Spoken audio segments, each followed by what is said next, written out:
We heard today a little bit about the need for collaboration, and it's really encouraging to have at least one developer in the room. As you're going to find out, doing this kind of work, it's not just about what the government can do.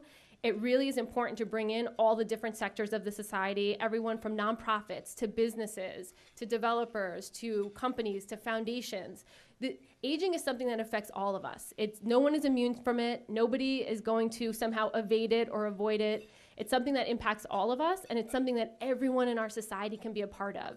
And so a lot of what we did was use the framework from the World Health Organization to really bring everyone to the table and think about how we're going to do this on a citywide scale. We partnered with the City Council and with the New York Academy of Medicine and launched first an ambitious research effort to discover that how we can make New York City truly a city for all ages. As I've learned from my 10-year experience actually in New York City government, the best way to find out what New Yorkers want is to ask them. And that's exactly what we did. New York has over 1 million seniors. And being New Yorkers, they were not shy at all about giving their opinions, and they have a lot of them. Over a 12-month period, we spoke to older New Yorkers and caregivers from all 5 boroughs. With our partners, we held 14 town hall meetings, conducted scores of interviews, roundtable discussions, and focus groups. We asked questions like, to what extent are the city's services and structures accessible to older adults? We listened to what older New Yorkers were telling us, the good and the bad. And in the fall of 2008, the New York Academy of Medicine compiled our findings into a comprehensive report. Some of the cross-cutting themes we heard were first, as you heard earlier today, New York City already has many age-friendly characteristics, like its transportation system, abundant cultural events, beautiful public parks, an exceptional health and social safety net system, but it also has features that make it really hard for older adults, especially those who are poor, linguistically isolated, or in declining health. We heard a little bit about the challenge of affordability, and so a lot of the seniors we talked to, their children had moved away because they could no longer afford to live in the city, and we know the importance of having family structures around as you're aging, and so for them that was a big concern, and that was leading a lot to the social isolation centers. One of the big initiatives that we really undertook was rethinking our senior centers. There's almost 250 senior centers that operate throughout New York City. And senior centers are great. They're areas where seniors can come, and they're supposed to be hubs of socializing, food, you get warm meals, but they also are a little bit outdated. They were created in the mid-1960s, and they've mostly provided nutrition and community space. While those services have remained the same for 40 years, the senior population, as you all know, has changed drastically. The senior population today, especially in New York City, is larger, it's more active, more diverse than it was 40 years ago. So we really want to make sure our senior centers are catching up with our seniors. Our goal has been to try to have them provide more services and programs and really transforming them into centers of health and wellness. And so many of our seniors are out, they're walking, they're doing stuff, they want to go to plays, they want to go to shows, they don't want to just come and play bingo. They really want to be out there doing vibrant, exciting things. And so we launched a competition to create 10 innovative senior centers. We added some money, we had $3.5 million into the competition, and we said, come up with great ideas. Propose to us how you would transform senior centers. And one of the challenges, and I don't know how many people in the room operate senior centers, but the people that go to senior centers love it, and so moving the whole system forward has been really challenging. And so by creating a competition and by starting it off as voluntary, has been really critical in getting everyone to realize what a great idea this is.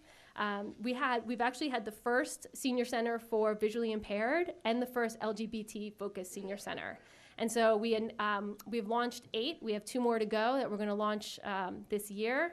And it's been really great. We're moving towards also measuring wellness outcomes, right? And so for the first time ever, we're starting to say, it's not just about how many meals have you served. It's about, are you monitoring people's blood pressure? Is participation in the senior center actually improving health?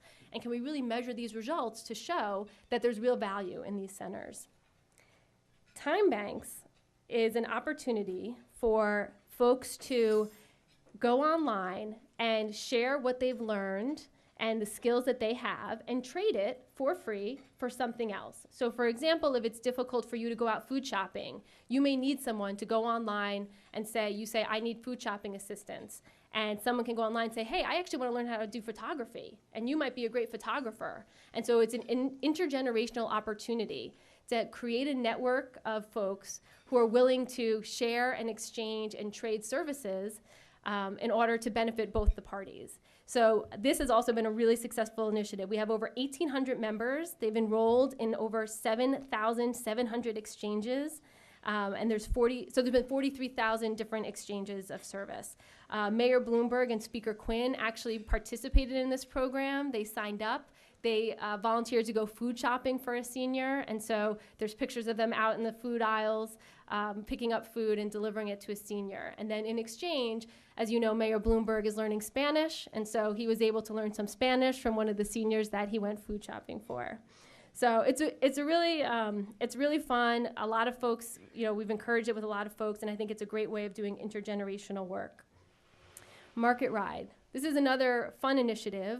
We had school buses. So school buses that drive kids to school every day, and then they're sitting in the parking lot from when they drive them to when they have to drive them home at the end of the school day. And so as part of our initiative to also bring healthy food to seniors and make sure that everyone has access to fresh fruits and vegetables, we created this Market Ride program, which was little to no cost at all, of using these buses to pick up seniors, take them to local food marts, and our fresh farms and our local produce so that they would be able to do their food shopping and then bring them back. We've had hundreds of seniors take advantage of this. As you can see, they love it. It's been really great, and it's been just a great way of leveraging resources that are already in the community, that are already out there, that your cities already have, and just piggybacking off of them. Safe Streets for Seniors. So this is one of the infrastructure initiatives that we worked on, and what I will say is what was so great about doing Safe Streets is that Department of Transportation was already working to implement some streetscapes and changing landscapes. And what we did is we worked with them to say, hey, can we start looking at and including, when you look at the dangerous zones, what are the most dangerous for seniors? Can we start prioritizing those spots for seniors? Can we start thinking about curb cuts to make it easier for them to cross? Also adding in pedestrian malls in the middle so that the walk across some of these big, huge boulevards in Queens and other areas of the city, it's really hard to get across. And so first is making it the time longer, so having the lights stay red so you have time to actually cross, but then also having a break in the middle with a bench so that you could sit down and take a break if you can't make a cross all the way. We've implemented over thousands of benches in the city, which people are using, which is great. And then also with that, for buses. So we now have over 2,000 bus shelters that have an overhang with seats so that when people are waiting for buses, they have a place to sit. They have overhangs for the cold, for the rain, for the wind. So really thinking about how to incorporate this into our streetscapes. So as I mentioned earlier, it's not just about what the government can do, but it's about what everyone can do. And part of the framework that the World Health Organization started was thinking about how to bring these sectors together. And so working with with NIAM and the City Council, we were able to seat an age-friendly commission. And on the commission, we have representatives from all different sectors. We have IBM co-chairs it with the United Way. We have people from design companies, people from building companies, people from marketing companies, all different areas, universities. And the point of the commission was to really make sure that this work is a living, vibrant, ever-changing effort. So it's not just the 59 initiatives that are in the city's plan. It's really about what else can we be doing. And so the commission identified 5 different areas that they wanted to work on. So this is the charge. We charge them to help provide dynamic and innovative leadership and to engage all the sectors on an ongoing effort to build on the existing strengths and help transition New York City into a city that maximizes the health and active participation of New Yorkers of every age. And so we wanted them to really bring their resources, their skills, and their talent to the table. So we actually put them to work. So one of the first things they decided was they wanted to create aging improvement districts. So they went out, they worked with city council members, they identified on the Upper West Side, on the East Side, how to create an aging improvement district. We created a walkability survey, so we got people in the neighborhood to go out and assess the walkability of the community, looking at kind of all the different elements that the community brings to the table, and then figuring out how do we make this more age friendly and aging improvement. And one of the big initiatives that came out of this is there were seniors on the east side who had access to a pool that the Parks Department ran. And I think someone mentioned earlier, seniors don't always like kids riding on their, whether it's their bikes or their skateboards, the teenagers. They also don't like to swim with them. And so they really were passionate about having their own separate hours where they can just have senior swim only, and they weren't going to have kids kicking and splashing. And so we were able to do that. We were first starting with that pool. We were able to say, you know what? Yes, like between 6 and 7 or 7 and 8 in the morning, that's going to be senior swim time. You'll have the pool to yourself. And then roll it out to all the pools across the city. So that came out of actually the Age-Friendly Commission work. Separate from that was also creating age-friendly businesses. And so some of the city council members have really been championing this. They've gone out, they've met with businesses, they have chairs that they've given out so that people are able to sit down when they come into some of the stores. Also being open to letting people use the bathrooms, right? So letting seniors when they come in use bathrooms, thinking about product placement. We heard about the billions and billions of dollars that the baby boomers have to spend. And so it is economically smart for businesses to really look at these populations as viable customers, and how do you market to them? And so this has been a lot about really marketing to the businesses to be more age friendly. So the question was about making bathrooms available. And this is actually, I'm going to point back to a point that Karen made earlier, which is what is good for seniors is also good for the general population. So if you think of pregnant moms, right, bathrooms are really important. And so being able to have access to that. So it's going well. It's particularly, it's been launched in our age-friendly community, or our aging improvement districts. And so right now there's only been 4 that have been launched. So there's 4 communities where businesses have agreed, and we give them a little sticker. And so part of what they agree to do is to say that we will make our bathrooms available to seniors. They usually will have maybe 1 or 2 chairs with a sticker out front where folks can sit down. And so in those communities, you'll be able to see kind of evidence that this means they're going to let the seniors go in and use the bathroom. I think the benefit of the World Health Organization is that it created a common framework and an expectation of a process. And so could we have done this on our own? We probably could have, but it wouldn't have been as structured, and I don't think there would have been as high expectations to deliver and report back. And what's been really nice is we feel now part of a bigger community that's working to do this. And so we know that there are other communities out there. We're able to learn from what other people are doing. And so we're part of a bigger network.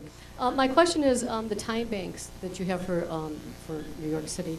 I'm very interested in that. And do you have some guidelines that I might be able to get from you so that I'm not reinventing the wheel?